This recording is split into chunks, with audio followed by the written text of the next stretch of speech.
Irving? Merry Christmas, Nikki! Ho, ho, ho!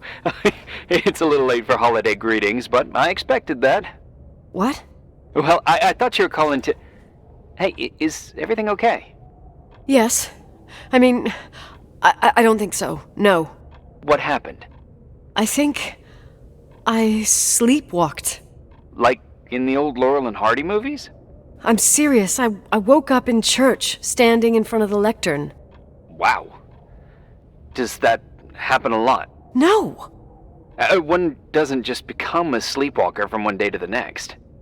It used to happen when I lived here. One time in February, I ended up outside. But no parent leaves the doors unlocked if their kid sleepwalks. I never told anyone. Sleepwalking episodes are common in children. That's not the point. I forgot all about it. Then I come back here and it happens again. If I ended up in that church, maybe there's a reason. Sometimes following your instinct is the best thing. Yeah, I'll do that. Oh, Irving? Yeah?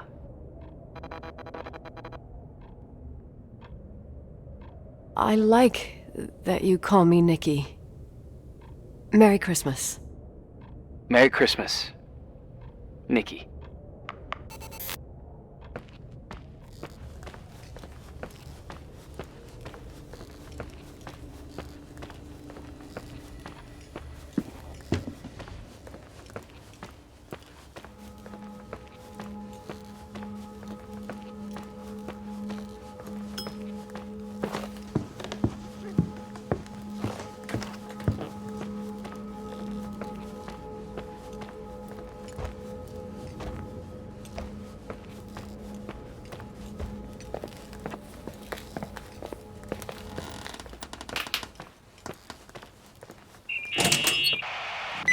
Hi. I was thinking, there really could be a repressed reason as to why you ended up there. So you've come to the conclusion that I'm not crazy? Never thought that. Well, at least not in this case. Oh, fuck off. Hey, language, Sister Nicole. All right. So, if I think about the church, I think about my mother.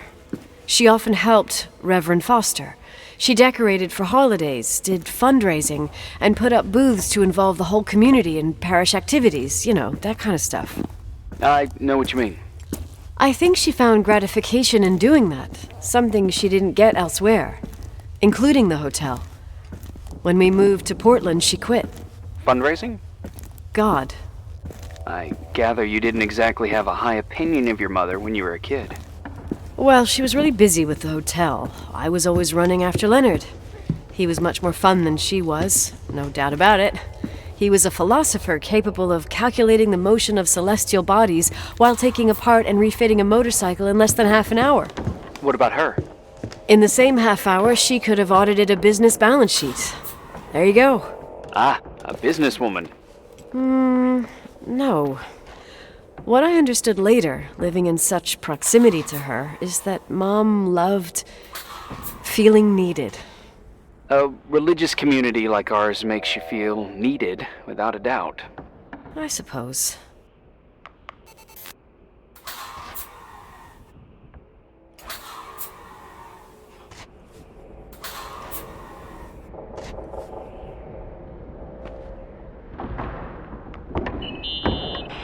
Nikki? When there was a party, my mother always got out the usual streamers and decorations and stuff. She raced in and out of the church, but I never discovered where she kept all those things. Never asked? Oh, a million times. She didn't want to answer. She said they were in a safe place. A real mystery. What kind of decorations could they have possibly been? Nothing explosive. It's just that I had the bad habit of sneaking all over the place and forgetting what time it was. There was that huge lady, the assistant cook, Mrs. Bryce. She used to get so mad. A judicious girl. They promised to reveal the secret storeroom when I got older, but I must have forgotten. The mystery of the secret storeroom. Ooh, sounds good. The riddle! What are you talking about? Leonard was never good at keeping secrets, but he taught me a riddle to get there. Can you remember it? Incredible. Yes. Oh, something like, down the stairs, watch your step, don't fall apart or it's your end, round a corner, turn around, there's your way in front of you. All that's closed can be open too if you see beyond its looks. But how can I remember it? How... it's... I... Wow. A total mystery. Want to play? Yes, I need to think about it. I have no idea what it means. I'll call you if anything comes to mind.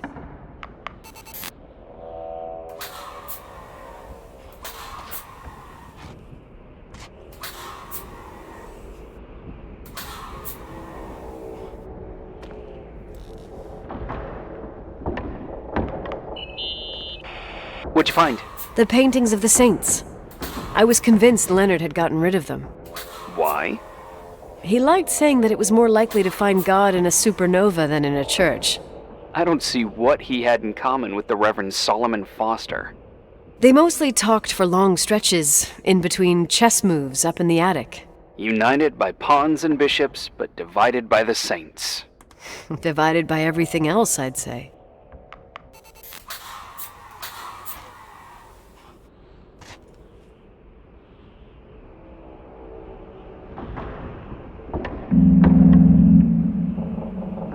You want to play the organ in a church in the middle of the night?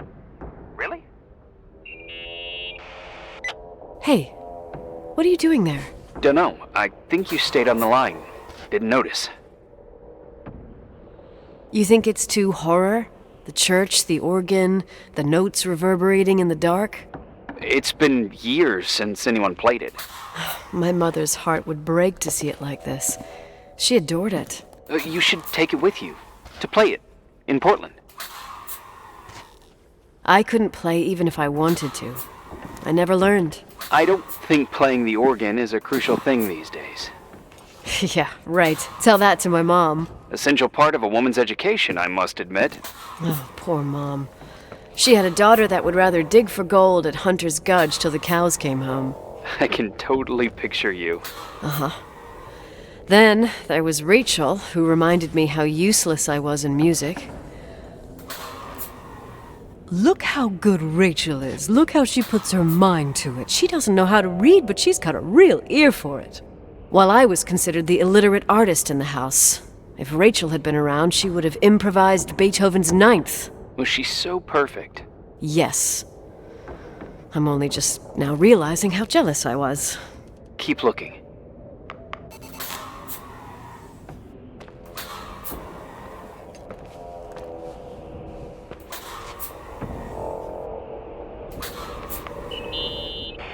Someone broke into the church. Some fucking screwed up camper. Oh, your father left it open for mountain wanderers. Goddamn sons of... Ugh. I'll have to clean up this mess before Jenkins shows up. Yeah, keep an eye out. Normally, no one's around in this weather, but you never know. Ugh. Okay.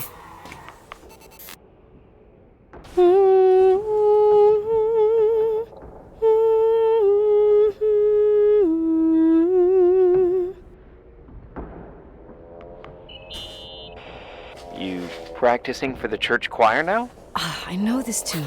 The souls that come out of their graves. It's from the book of Revelation.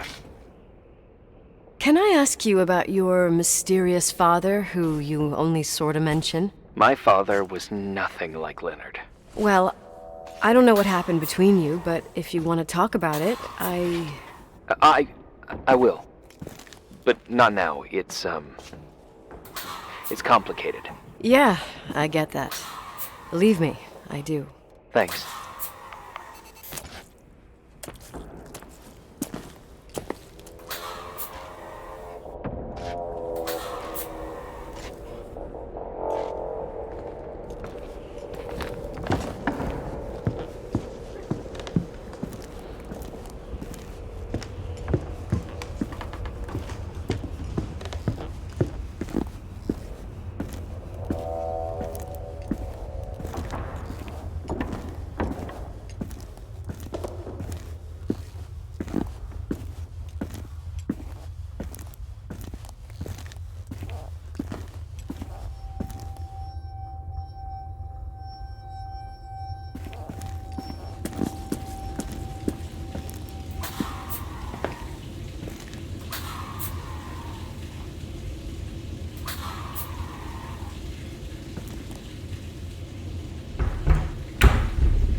So, found the mystery decorations? No decorations. Is everything okay? I found something. What? It's like someone built some kind of bedroom. Irving, you there? Of course, yeah. What bedroom? Tell me what you see. Okay. There's some windows drawn on the walls. Books. Sheet music. A pink bed. It's like a kid's room. No way. This place doesn't make sense. No one would live down here. Nikki, I think you should get out of there now. Wait. There's gotta be an explanation.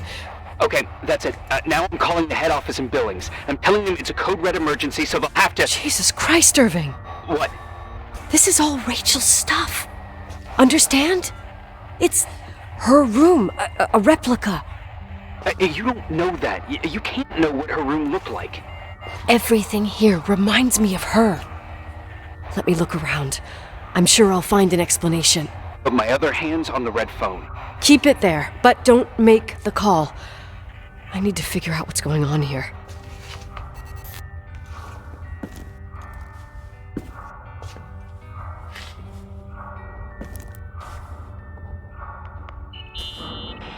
Did you get out of there? You know by any chance if Rachel wore a retainer? Maybe. There was an article saying they hadn't found it at the site of the suicide. I remember. She always made a horrible noise when she clipped it onto her palate with her tongue. What does Rachel's retainer have to do with anything? I found a box. It could be hers. Why should someone keep a 10-year-old retainer?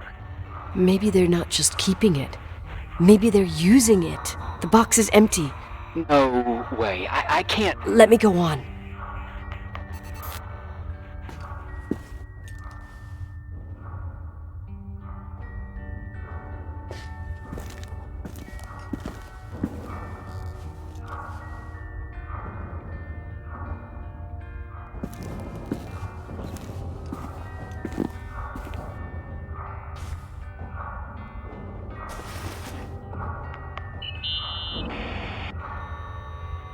Hey, can you hear me? Yes. We have to call someone. You have to get out of there right now. No. I found a key. It's from my old music box. The one in Leonard's room. I'm having a hard time following. If everything in here is Rachel's, then why is my music box's key here? I don't know and I don't want to know. Tell you what I think? Someone could have been in your room. It doesn't matter. How can you be so calm? If someone was in there, he's not here now. I need to grab the chance to figure out what the hell is going on, or went on, here.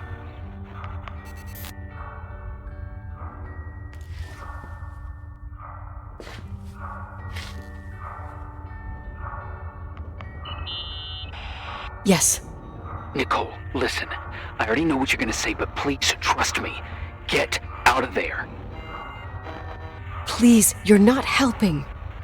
You do realize you found the replica of a dead girl's bedroom. This is sick. This is The more things get freaky, bizarre, and painful, the more I need to figure out why.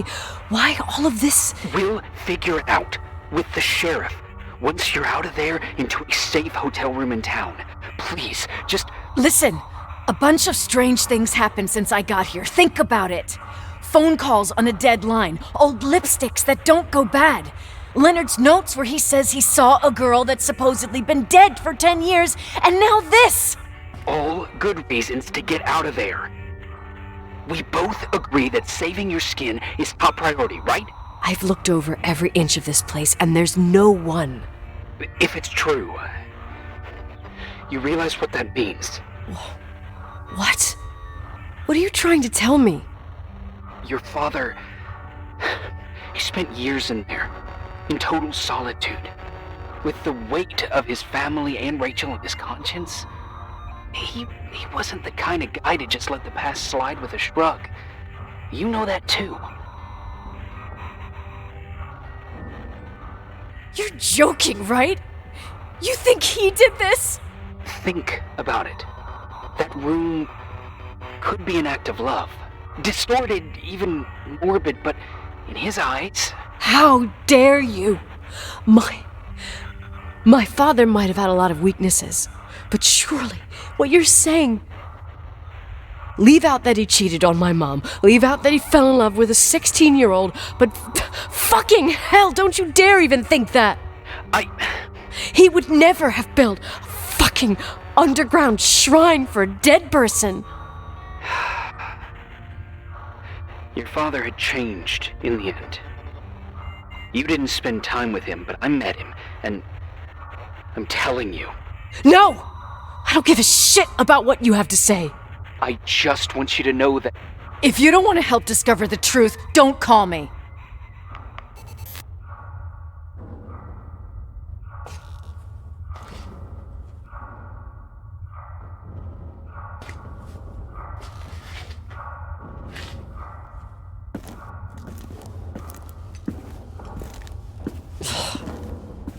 Asshole.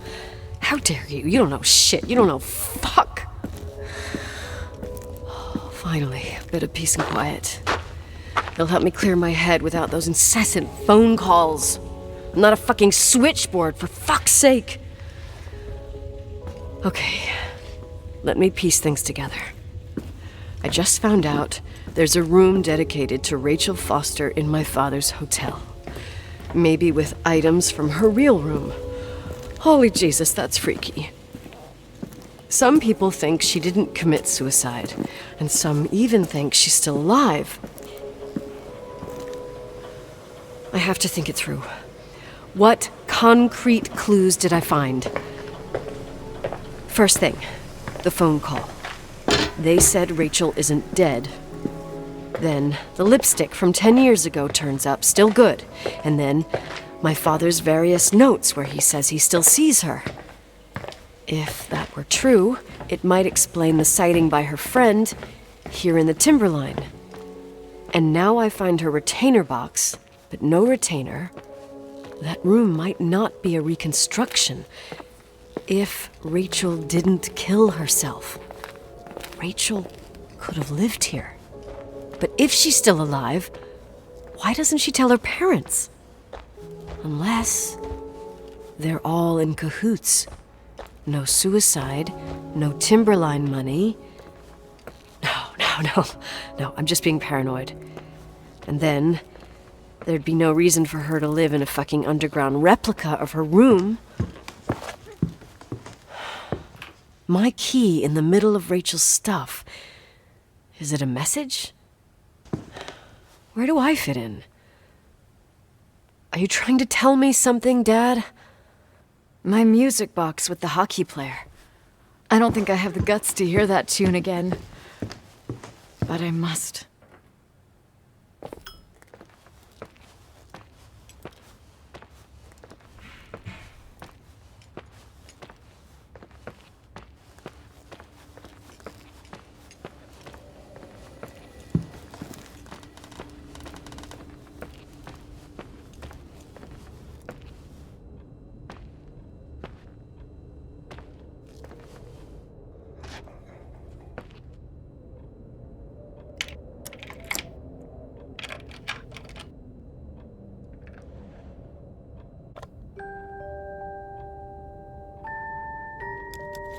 The 27th of December, 1983.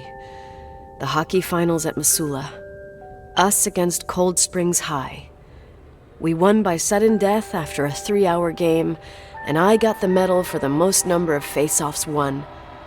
According to the papers, that was the night Rachel killed herself.